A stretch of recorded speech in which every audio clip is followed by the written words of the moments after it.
ध्रुव, तुम अच्छी तरह से जानते हो कि इस वक्त उस पहाड़ पर जाना ठीक नहीं है।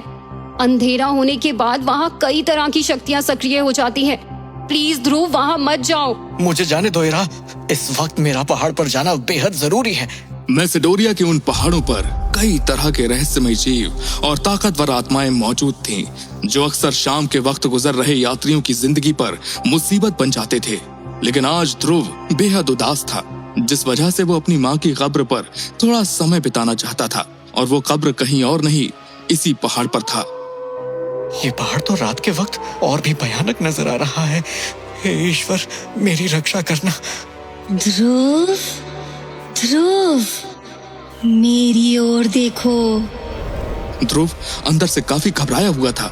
उसके माथे पर पसीना और चेहरे पर डर साफ तौर पर नजर आ रहा था। हर डरावनी आवाज, भयानक दृश्यों को नजरअंदाज करते हुए ध्रुव हिम्मत बांधकर अपनी माँ के कब्र पर पहुंचा। आप कैसी हैं माँ? सोच रही होंगी कि मैं पागल हो गया हूँ, जो इस वक्त आपसे मिलने यहाँ चला आया। यहाँ नहीं आता तो कहाँ जाता माँ? आपको तो पता ही है कि जब भी मैं उदास होता हूँ तो आपसे बातें करने चला आता हूँ।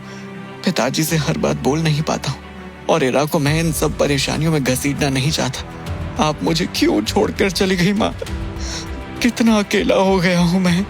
ध्रुव की आयु बहुत ही कम थी जब उसकी माँ की मृत्यु हो गई, जिसके बाद उसके पिता अरेंद्र ने उसे पाला और ईरा जैसी दोस्त ने उसे सहारा दिया।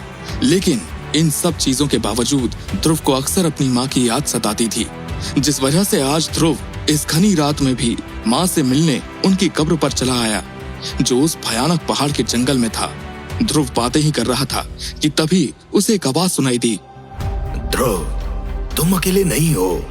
इस आवाज को सुनते ही ध्रुव डर कर खड़ा हो गया, क्योंकि इस वक्त वो कब्रिस्तान में अपने माँ की कब्र के पास बिल्कुल अकेला था। डरा हुआ होने के बावजूद भी हिम्मत बांधते हुए ध्रुव ने पूछना शुरू किया। कौन है? जवाब दो, कौन है? मेरे सामने आओ, मैं तुमसे डरने वाला नहीं। ध्रुव, मैं तुम्हें डराना चाहता भी नहीं, लेकिन अगर तुम चाहते हो कि मैं तुम्हारे सामने आऊं तो यही सही। ध्रुव के इतना कहते ही उसके हाथ में मौजूद अंगूठी, जो उसकी माँ की निशानी थी, उससे धुआं निकलता है, जिससे चारों ओर घना कोहरा सा छा जाता है।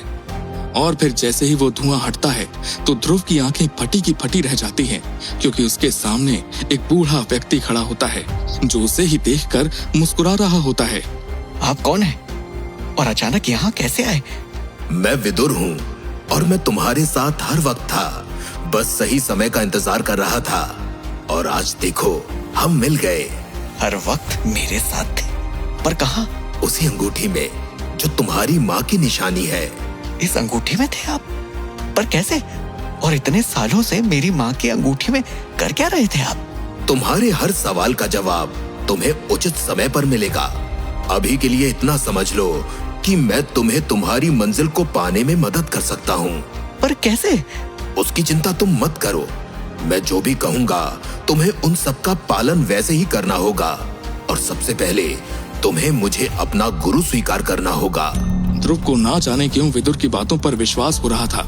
शायद इसकी वजह विदुर का उसकी माँ के अंगूठी से निकलना था। विदुर के कहे अनुसार ध्रुव ने उसे अपना गुरु स्वीकार किया, और फिर शुरू हुई ध्रुव के योद्धा बनने की ट्रेनिंग।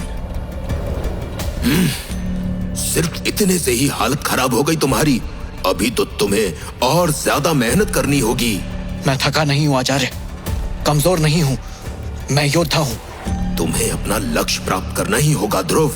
ध्रुव की इन बातों को सुनकर विदुर के चेहरे पर एक मुस्कुराहट आई, क्योंकि ध्रुव ही विदुर की मंजिल की सीढ़ी था, जो उसे उसके मुकाम तक पहुंचा सकता था।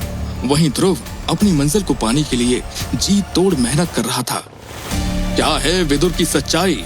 क्यों इतने सालों से अंगूठी में था विदुर? विदुर की वो कौन सी मंजिल है जिसके लिए उसे ध्रुव की आवश्यकता पड़ गई?